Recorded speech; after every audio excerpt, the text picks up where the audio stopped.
Mga kababayan, sa pinaka-latest na update po natin dito sa Tropical Depression Henry, patuloy po ito nakakaapekto ngayon sa ilang bahagi ho ng ating bansa. Aalamin natin ang unti-unti nitong paglabas sa ating Philippine Area of Responsibility, pati na rin ang panibagong banta ng bagyong mabubuo sa mga susunod na mga linggo na tatawagin pong bagyong Inday. Ayon sa pagkatala, etong susunod na bagyo ay mas magiging malakas kumpara dito sa bagyong Henry. Gayun din, naalamin natin ang epekto ng habagat o southwest monsoon sa kanlurang bahagi ho ng ating bansa.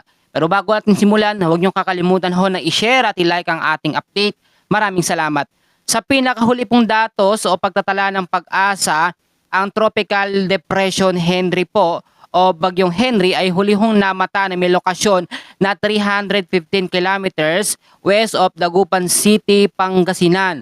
Bagamat ito ay Category 1 po na bagyo, Tropical Depression, tinataglay po nito ang hangin na 45 kilometers per hour malapit po sa may sentro at may pagbugso naman na umaabot po sa 55 kilometers per hour. Mabilis ang pagkilos po nito pa northwestward sa bilis po na 30 kilometers per hour. Bagamat eto pong Tropical Depression o bagyong Henry ay wala namang naitala na wind signal number 1 sa ilang bahagi ho ng ating bansa, pero yung trough extension ng kanyang hangin ay nakakaapekto. Tanong ng mga kababayan natin kung kailan lalabas ng ating PAR etong bagyong Henry at kung kailan naman papasok ang panibagong banta po ng bagyo. Sa tinatawag po natin na track and intensity forecast ng bagyong Henry, ito po ay lalabas ng ating Philippine Area of Responsibility alas 2 po ng madaling araw ng Huwebes.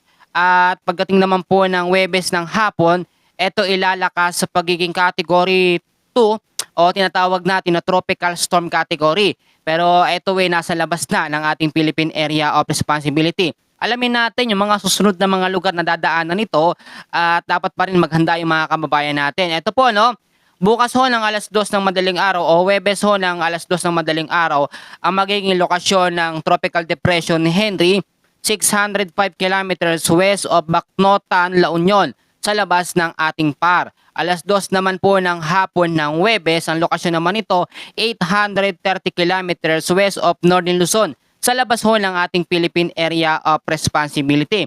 Ngayon naman, kahit po ito mahinang klase lamang ng bagyo, itong bagyong Henry, nagbibigay ito ng mga pag-ulan sa ilang bahagi ho ng ating bansa. Ngayon din po ay naglabas ang pag-asa ng tinatawag natin na heavy rainfall warning. Actually, yung mga pag-uulan na ito ay dahil po sa trough extension po ng hangin ng Tropical Depression Henry o bagyong Henry. Alamin natin yung mga lugar na apektado. Meron po tayong ina-expect hapon po ito ng Huwebes na 50 to 100 millimeters. Nadami po ng pag-uulan yan po sa Occidental Mindoro at Oriental Mindoro. Yung dalawang lugar ho na yan dahil naman po sa habagat o southwest monsoon. Kasama rin sa dapat maging alerto at magiging apektado ng heavy rainfall warning ay ito pong lugar po ng Palawan na merong 50 to 100 millimeters sa dami ng pag-ulan.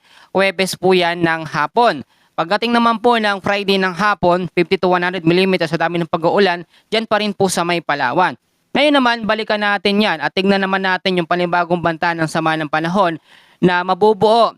And ayon po sa forecast at sa pagtatala, posible at mas mataas ang tsansa na itong susunod na bagyong tatawagin bagyong Inday ay pasok sa pagiging typhoon o super typhoon category. So ito po sa ngayon ay nakikita natin doon sa advanced weather forecast natin sa tropical cyclone threat potential.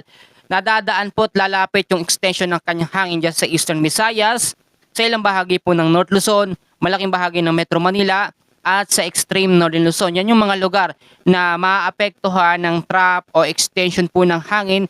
Pero yung pinakasentro, pinakamata po ng banta ng magiging panibagong kasunod na bagyo na mas malakas ay hindi po magkakaroon ng landfall scenario o hindi po ito magla-landfall sa ating Philippine landmass. So ang sinasabi ho natin dito, safe ba yung mga lugar na yan na madidikitan po ng trough extension ng hangin ng susunod na bagyo?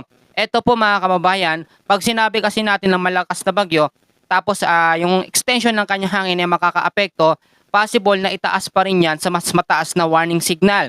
Kung ito pong panibagong banta ng bagyo na ito ay talagang pasok o magiging kategorya bilang super typhoon, asahan natin na pwedeng itaas hanggang signal number 3 yung mga lugar na madidikitan ng extension ho ng kanyang hangin.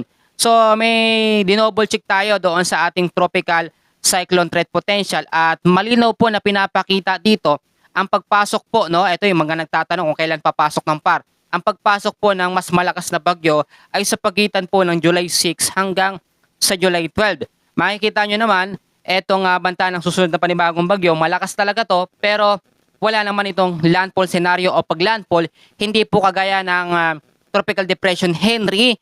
Ito po ay naging low pressure area na naglandfall sa ating Philippine landmass at naging bagyo habang papalabas ng ating Philippine Area of Responsibility. Ipapaliwanag ko na ang isang super typhoon category, malakas ho ang hangin pero kakaunti ang ulan. Ang isang tropical depression, madaming ulan pero mahina lamang po ang hangin na ibinibigay nito sa mga direktang lugar po na kanyang naaapektuhan. Gayun din ang habagat, ito po ang senaryong mangyayari. Kapag lumapit na po sa pagitan ng July 6 hanggang July 12, etong panibagong banta ng bagyo na mas malakas at tatawagin bagyong Inday, mataas ang tsansa na magkaroon ulit at tinatawag natin na enhanced habagat o mas pinalakas na habagat dahil nga po sa sirkulasyon ng hangin na meron sa panibagong bagyong mabubuo sa mga susunod po na mga linggo. Kaya kinakailangan mag-antabay po tayo.